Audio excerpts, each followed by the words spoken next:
Suite à la vidéo que j'ai fait, le titre était donc pourquoi fantasme-t-elle sur le cheveu lisse?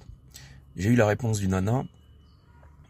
Elle m'écrit on aime le cheveu lisse car vous avez perdu la guerre patriarcale.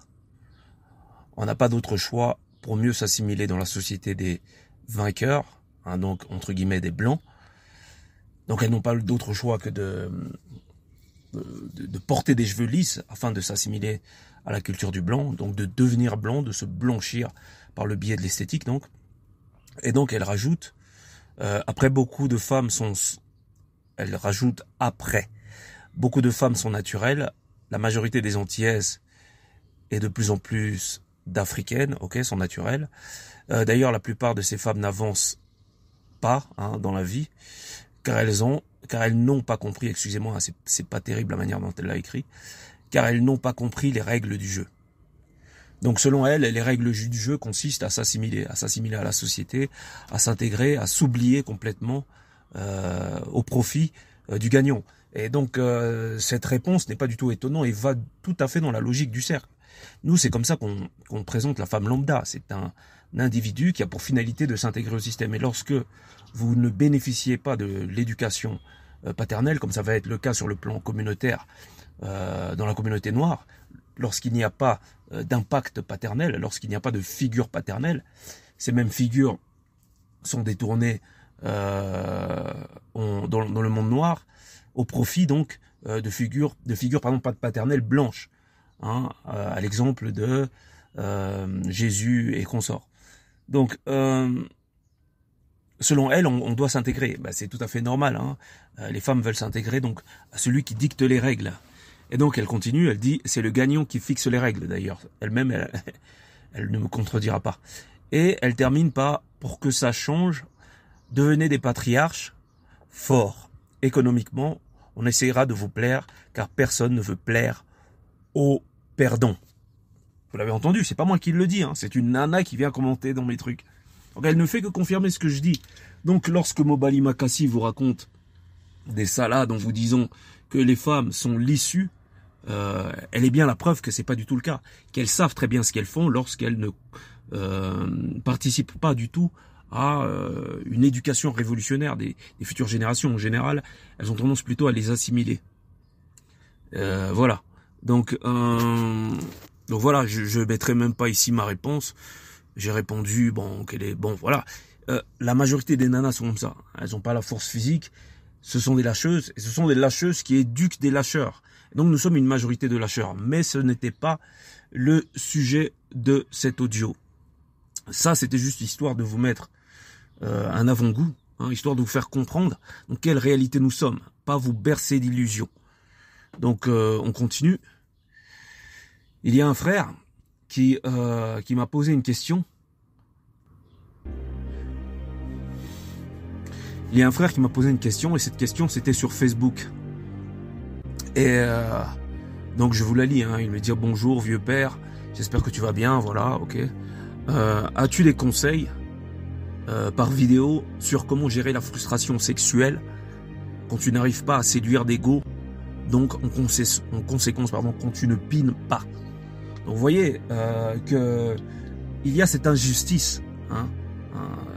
Arrêtez de nous faire croire que tout est égal et qu'un homme est tellement dans une espèce d'équilibre avec la femme qu'il peut se permettre donc de s'agenouiller face à celle-ci et d'être dans une finalité donc de matriarcat idéologique. C'est pas possible. Les hommes doivent être forts, les hommes doivent être résistants. Et vous voyez bien, au vu donc de cette question qui m'est posée, que c'est pas facile tous les jours pour beaucoup d'entre nous. Donc effectivement, là il est en train de parler de ce que certains appellent la misère sexuelle. Je vais essayer de le répondre, parce que bien sûr, comme beaucoup de gens, j'ai vécu des périodes qui étaient pas ouf. Seulement, j'ai toujours eu un rapport avec moi-même et avec la gente féminine qui, pour l'heure, était plutôt assez avantageux. Donc même si je vivais j'ai vécu donc des moments de désert, de désert sexuel, reste que j'ai pas vraiment été le genre de gars qu'on met totalement de côté. Hein. Souvent, c'était lié peut-être à des périodes un peu difficiles. Hein. Donc, pas de fric, appartement imprésentable, et des conneries comme ça. Donc, qu'est-ce que je pourrais répondre à ça? Je vais essayer de répondre à mon échelle, parce qu'en général, ben, on ne peut que s'exprimer à partir de son propre vécu. Moi, personnellement, ce que je faisais, hein, ce que je fais, ou ce que je faisais lorsque j'étais dans des moments comme ça, bah, tu fais ce que font tout le monde. Hein. Masturbe-toi, négro. Ici, on parle pas chinois, masturbe-toi. Continue à avoir des fantasmes, parce que le fantasme, c'est très important. Et moi, je suis de ceux qui disent qu'il faut réaliser ces fantasmes. Hein, en général, moi, j'essaie de les réaliser, et je les réalise quand je peux. Parce que ça fait du bien à l'esprit, et c'est une manière d'évoluer dans ses prétentions, d'aller vers une certaine forme de divinité. Hein, mon but à moi, c'est de demeurer ou de devenir une divinité. C'est pas de me mettre à genoux et de prier et d'attendre qu'on vienne me sauver. Donc maintenant, je vois bien en ce qui te concerne que tu ne pines pas. Hein, d'ailleurs, à travers la façon dont tu me poses la question, et que tu es dans une certaine forme de frustration. Hein, tu es dans une forme de frustration sexuelle. Maintenant, à part la masturbation, qui est une très bonne chose, la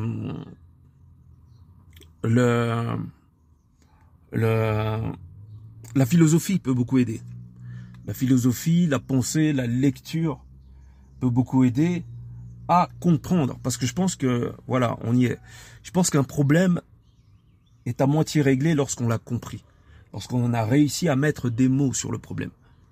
Lorsque tu réussis à comprendre, à travers par exemple ma chaîne, dans quelle société nous sommes, eh ben c'est plus facile pour toi d'accepter cette frustration liée à une misère sexuelle qu'on a tous vécue. Et surtout, tu comprends que t'es pas responsable. Parce que le pire, c'est lorsque tu crois que t'es responsable. Lorsque la société te renvoie au fait que toi, t'as pas assez de fric, hein, avec ces coachs en développement personnel de mes couilles, qui te disent que t'es un loser parce que t'as pas de pognon, et la famille, en plus, avec ses airs culpabilisants, surtout que lorsqu'on est dans des familles où il y a une carence de père, donc on a cette carence en termes de pensée, donc en termes philosophiques, en termes de projection sur le monde. Parce que le problème dans la question que tu me poses, en fait, ta question suppose une autre question. Ta question suppose, une autre question. Cette autre question, c'est, est-ce que j'existe moi? Puisque je ne suis pas une personnalité sexuelle, puisque je n'ai pas de rapport et que je suis dans la frustration. Ta frustration n'est pas du tout le résumé de ton existence. Le résumé de ton existence, c'est celui que tu es, celui que tu es amené à devenir et celui qui est l'être qui t'a précédé. Donc, d'où tu viens. C'est pourquoi nous, hein, avec une vision plutôt afrocentrée, on va beaucoup faire référence à nos ancêtres. Malheureusement, dans le milieu afrocentré, Afrocentricity France, etc., je trouve que les porte-paroles ne sont pas vraiment des bons porte-paroles. Hein. Malheureusement, il manque un peu de caractère. Il y a encore cette énergie féminine, hein, où on est plus dans le respect du symbolique, dans le respect de l'autorité et de l'ordre, de l'organisation, plus que dans la valorisation même de l'être éclairé et des personnalités avant-gardistes. C'est dommage.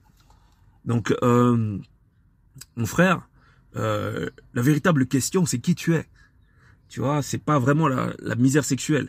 Parce que je vais te parler de moi en ce moment. Je peux pas dire que je suis dans une misère sexuelle, mais je ne m'autorise pas pour l'instant à avoir des relations sexuelles. Pourquoi? Parce que j'ai d'autres objectifs, mon frère. Tu vois, j'ai d'autres objectifs. J'ai une nana là sous le coude que je pourrais appeler, que je n'appelle pas. Mais parce que j'ai pas envie, frère.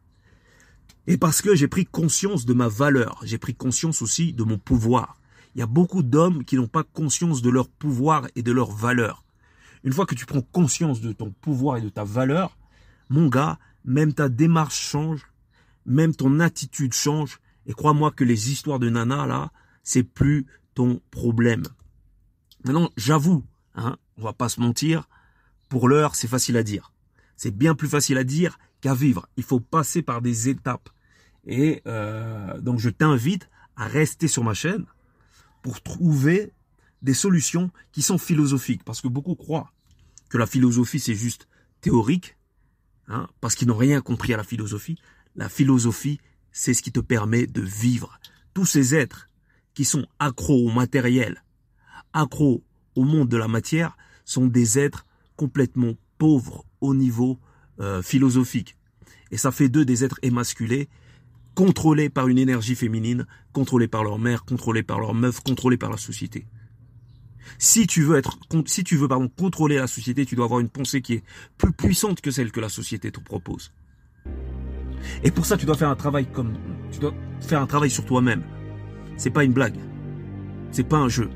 Tu dois pas laisser la situation dans laquelle tu es dominer sur tes aspirations. Tu dois pas subir ta situation. Fais du putain de sport. Je sais pas quel âge tu as. Va à la salle de sport. Essaie de transformer ton putain de corps.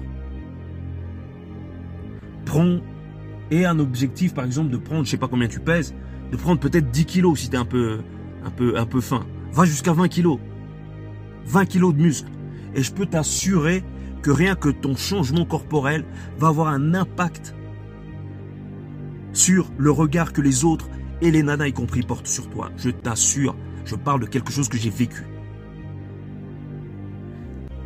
Si c'est pas ça, lis mon pote.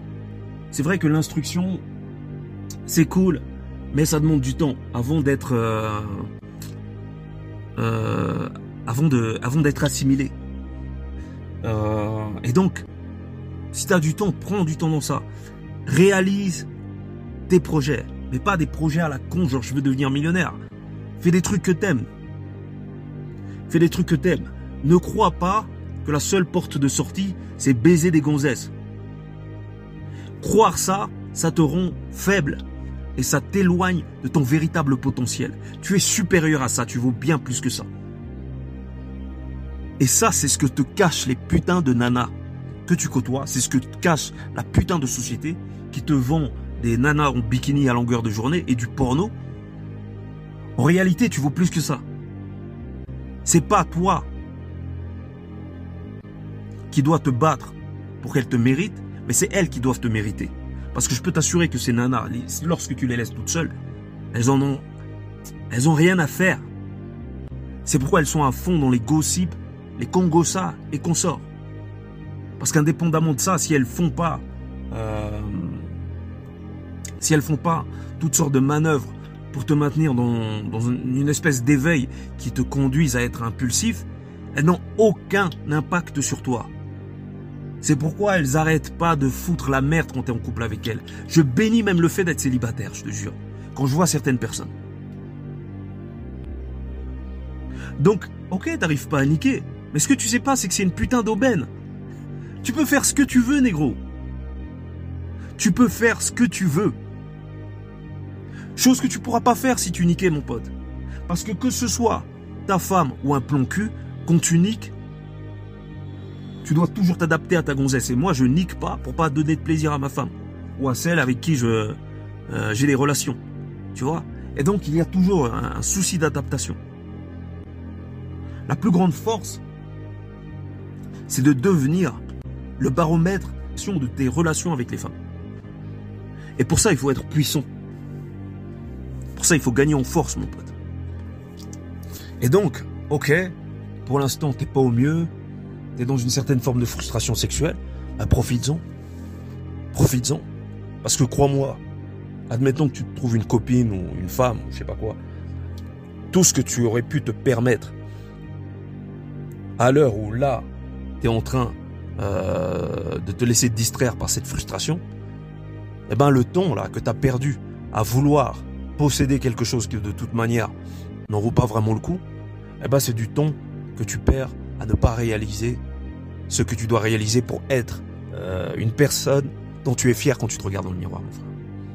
Merci.